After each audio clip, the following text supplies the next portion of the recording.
There was a time on Earth when energy resources, such as electricity, oil, and natural gas, were on the verge of extinction. People had to think twice before turning on a light bulb. Because of the lack of natural gas, food shortages increased, and transportation came to a standstill. But now, all that is a thing of the past. Today, the world is free from such problems, and this has been made possible thanks to helium-3, discovered by Lunar Industries. This company uses helium-3 to produce safe fusion energy that meets 70% of Earth's energy consumption. Helium-3 is found in the sun and carried by the solar wind. When the solar wind comes from the sun, it spreads through space, and when it reaches the lunar surface, the lunar soil absorbs the helium in that solar wind. This has been happening for billions of years, creating a large buildup of helium in the lunar soil. Lunar Industries extracted this helium from the lunar surface. To do this, they built a mining base in a remote part of the moon, where the soil had the highest concentration of helium. Lunar Industries harvesters extracted helium from the lunar soil day and night, then shipped it to Earth. This mining base was fully automated, so only one engineer was needed to manage it. Lunar Industries signed 3-year contracts with each engineer. When a contract ended, they would bring the engineer back to Earth and send a new one to the moon. At that time, engineer Sam Bell was managing the base. The harvesters extracted helium from the lunar soil and stored it in containers. Sam's work began from there. Sam would take the rover to the harvesters, collect the extracted helium-3 containers, and launch them toward Earth using a launcher spacecraft. If any of the harvesters malfunctioned, Sam repaired them. To help Sam, the base had an AI robot named GERTY, programmed to assist engineers. However, GERTY wasn't designed like a human, so he couldn't leave the base. Instead, he was attached to the ceiling and moved around using tracks on the roof. Spending 3 years alone in that empty and lifeless place was extremely difficult.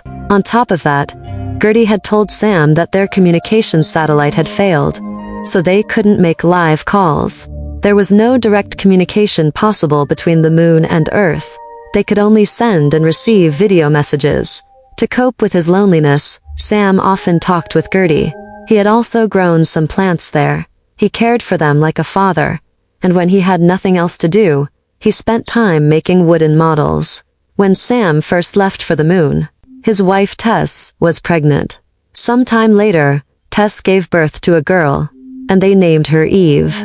Sam's daughter was now 3 years old, but Sam had only seen her through video recordings. Now, Sam's 3-year contract with the company was about to end. He was excited to return to Earth and finally meet Tess and Eve. One day, Sam was watching TV while working on his wooden models.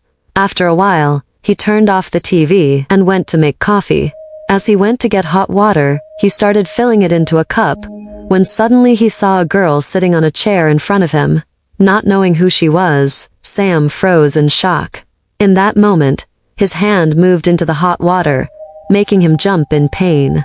The next second, when he looked back at the chair, the girl had disappeared.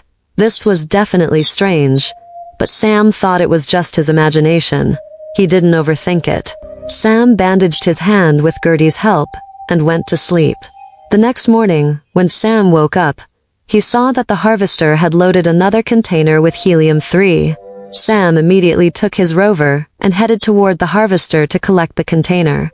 The massive harvester continued extracting helium-3 from the soil, flowing rocks and dust behind it. Sam's rover was just about to reach the harvester, when suddenly, through the dust, he saw the face of the same girl he had seen sitting on the chair the previous night. Sam, stunned and confused, simply stared at her. In that moment, Sam's rover crashed directly into the wheel of the harvester, severely injuring him, and the harvester also stopped. Sam's rover was completely destroyed in the accident, causing the oxygen inside it to start leaking rapidly. Seeing this, Sam immediately put on his spacesuit helmet, and the next moment, he fell unconscious. A short while later, when Sam woke up, he found himself lying on a stretcher, with GERTY attending to him. Sam asked GERTY, "Where am I?" GERTY replied, You're in the base's medical room right now. You had an accident, and you were injured. Do you remember anything about it? Sam tried hard to think, but strangely, he couldn't remember anything about the accident. However, he did remember GERTY. GERTY told him, "Your brain was slightly injured during the accident, so you don't remember some things. Your body is still weak, so I've been ordered to keep you here in the medical room for a few days." Saying this, GERTY left. A while later, Sam heard GERTY talking to someone outside. Hearing this, Sam got out of bed to go outside. Even though Sam was in such bad condition that he couldn't walk properly, he somehow managed to step out. When he came out, he saw GERTY talking to the command center on a computer through a video call, informing them about the harvester's breakdown. Sam had been told that the communications satellite had malfunctioned, preventing any live communication with Earth. So, how was GERTY talking to his commander on a video call? When Sam approached, GERTY immediately ended the call. Sam asked GERTY who he was talking to. GERTY lied and said he wasn't talking to anyone, but was recording a video message. Sam didn't question him further. After some time, Sam's condition improved. Meanwhile, he noticed that the harvester he had collided with was still broken. Sam decided to go outside the base and fix it, but then he noticed that GERTY had locked all the doors. Sam asked GERTY to unlock the door, but GERTY told him he couldn't let him leave the base until Sam was completely physically and mentally recovered. GERTY then showed Sam a video message from their commanding officers, in which they explained that they were sending a rescue team to the moon to repair the damaged harvester. They would fix it, and after that, the base would become fully operational again. They ordered Sam to remain inside the base until the rescue team arrived and repaired everything.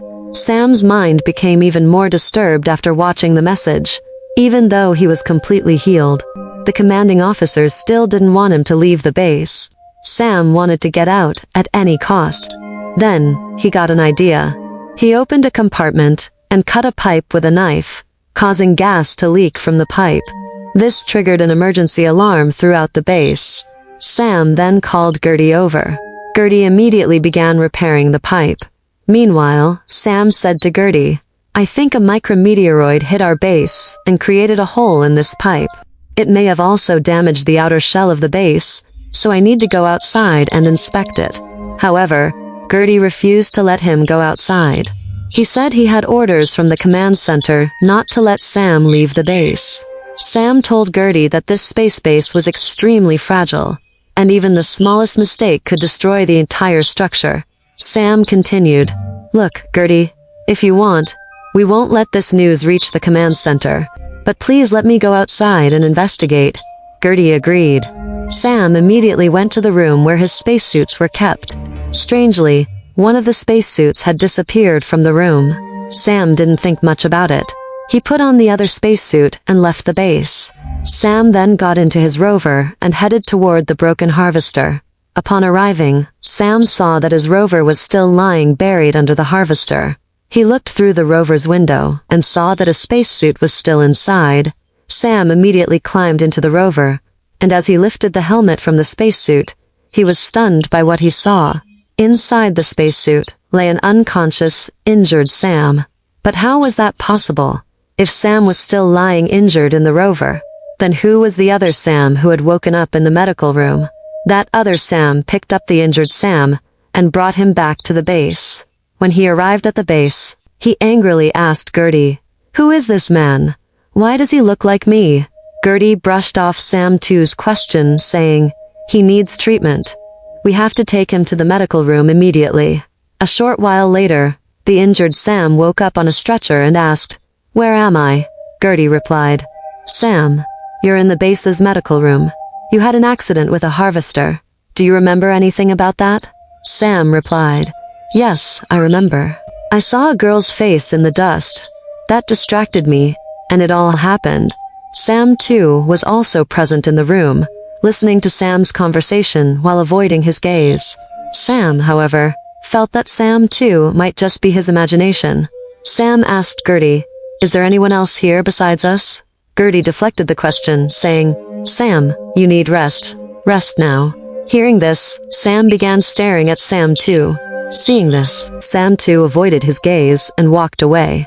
After a while, Sam got up from his bed and came outside. He saw Sam too exercising in a room. Now Sam understood that the other Sam was not his imagination, but real. He immediately went to GERTY and asked him, "Who is that man?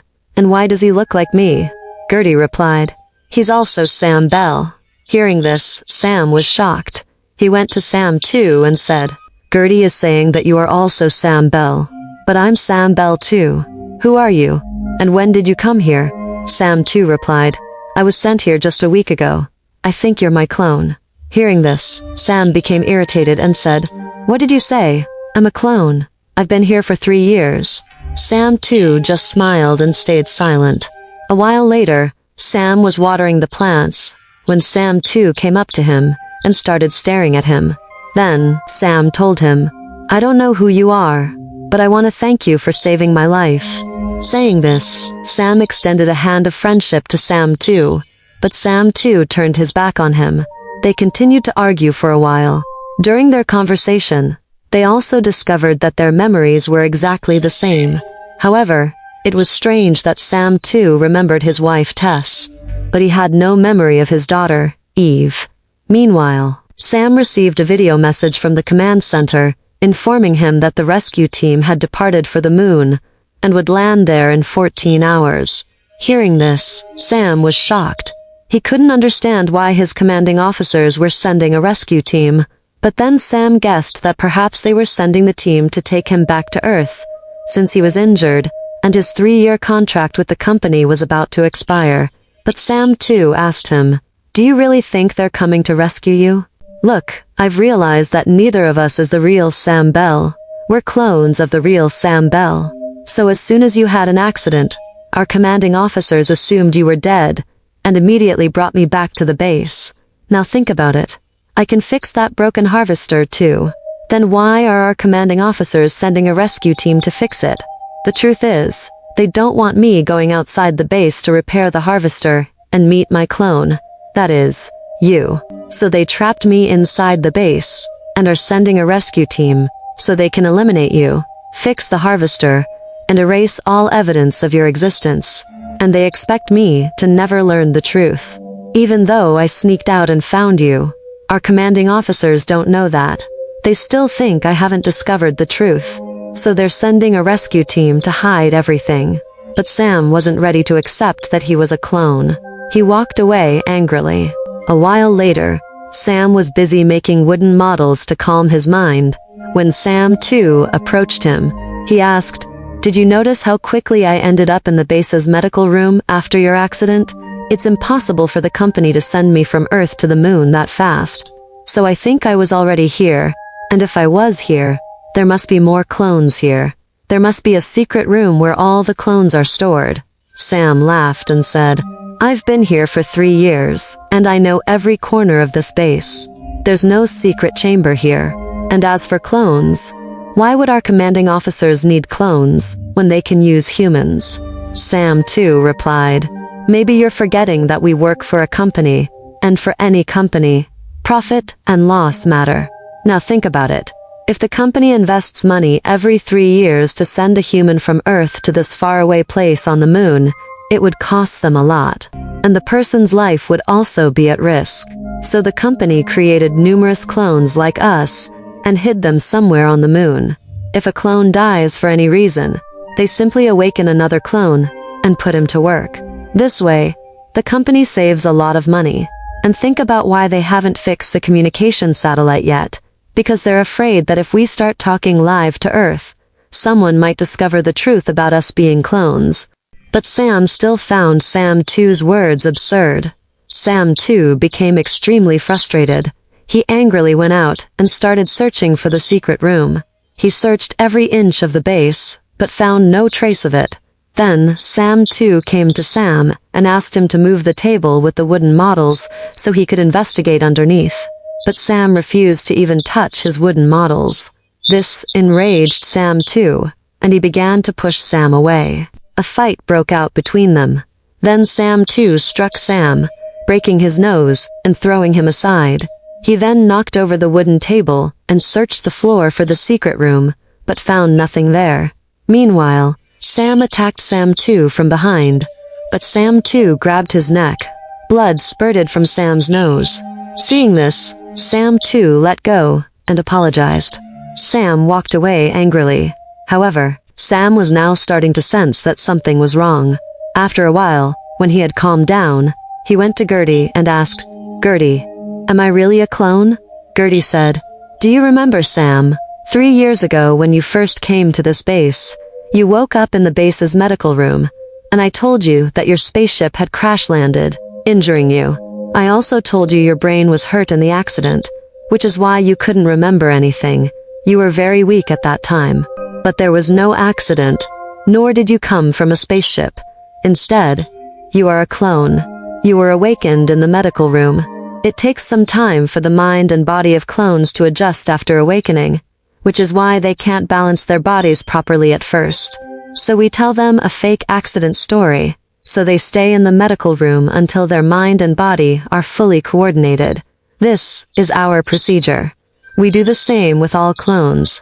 Hearing this, Sam was shocked. He said, "This is impossible. What about my wife Tess and my daughter Eve? Does that mean the memories in my mind aren't real?" GERTY explained, "Those memories belong to the real Sam Bell. They were edited and uploaded into your mind." As soon as the truth was revealed, Sam became extremely depressed. He began behaving like a lunatic, playing loud music on the music player and dancing to the song. Then Sam 2 approached him.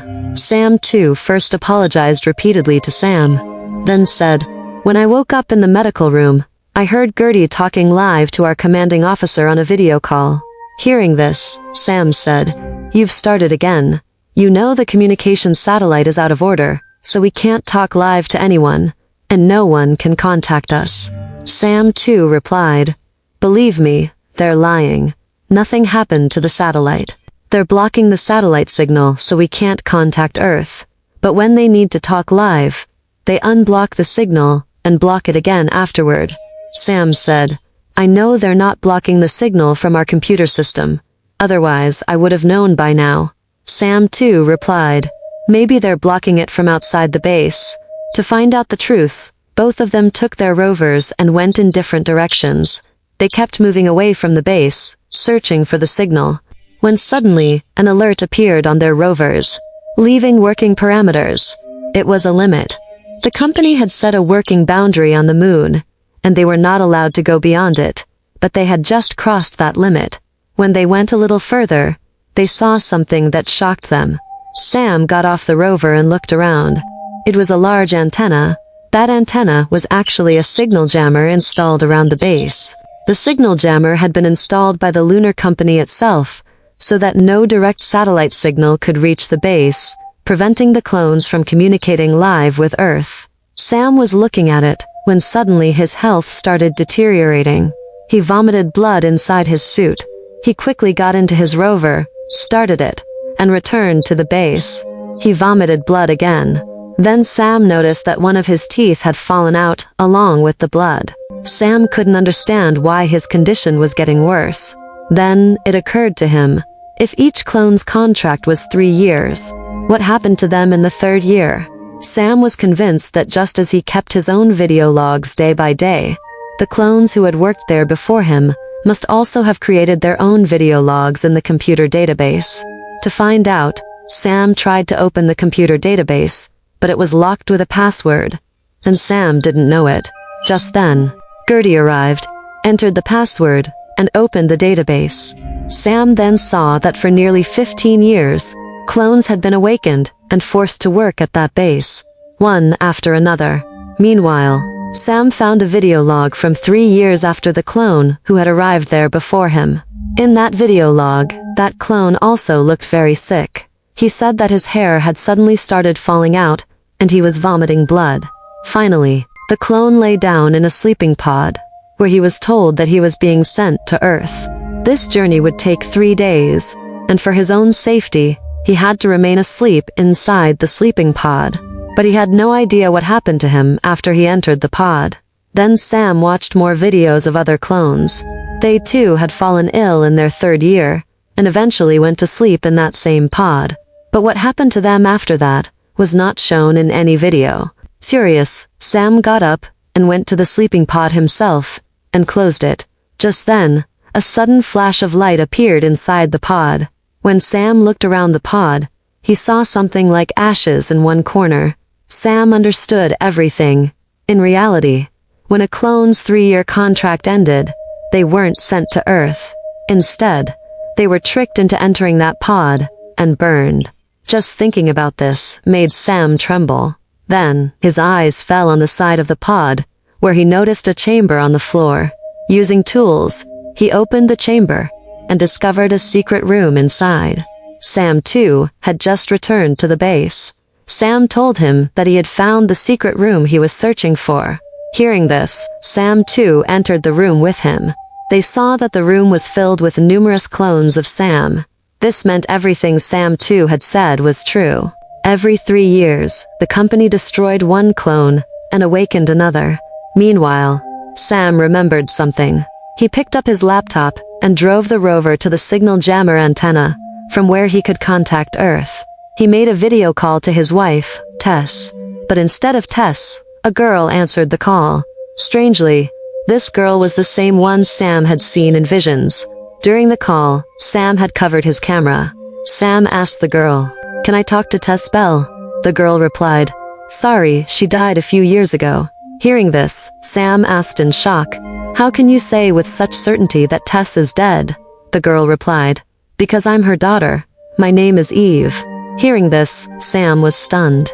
He asked Eve her age. Eve replied she was 15 years old. Sam then asked how Tess had died. Eve began calling out to her father, saying, "Someone is asking about Mom's death." Then a voice came from inside. "Wait, sweetheart, I'll be right there." The voice belonged to the real Sam Bell, meaning the real Sam Bell was alive on Earth with his family. Realizing this, Sam immediately disconnected the call.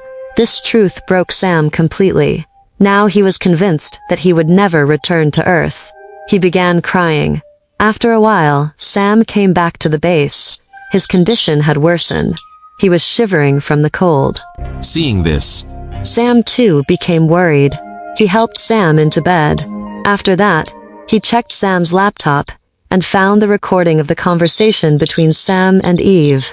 This revealed the entire truth to him. Then, Sam too thought of something and immediately went to GERTY. With GERTY's help, he began the process of awakening a new clone of Sam. After that, Sam too went to Sam and told him, "You've spent 3 years here, so now you should go to Earth and start your new life. I've thought of a plan. I'll hide you in a helium-3 container and launch you toward Earth. Once you reach Earth, you'll get out of the launcher and run away. This will set you free forever. But there is a problem. The rescue team is arriving soon. If they don't find you in the crashed rover, they'll know that we discovered the truth. They won't just kill me. They'll also track you down and kill you on Earth. That's why I've awakened a new clone. We'll kill that clone to fool the rescue team and put it in your place in the rover. This way, they won't doubt our plan." Although Sam 2's plan was effective, Sam didn't want to kill the clone. On top of that, Sam's condition had worsened. He told Sam 2, "I don't think I'll survive long enough to reach Earth, so I want you to go to Earth in my place, and I'll return to the crashed rover, because we can't kill anyone." Although Sam 2 wasn't happy with this decision, he agreed after Sam insisted. He began helping Sam move toward the crashed rover. They were talking and walking, when suddenly, Sam fainted.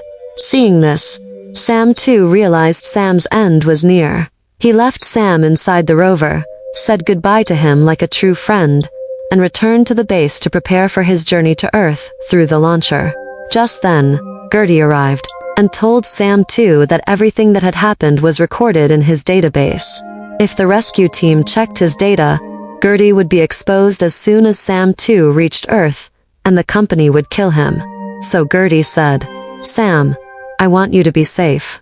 Before you leave, you must reboot me, so all my data will be erased.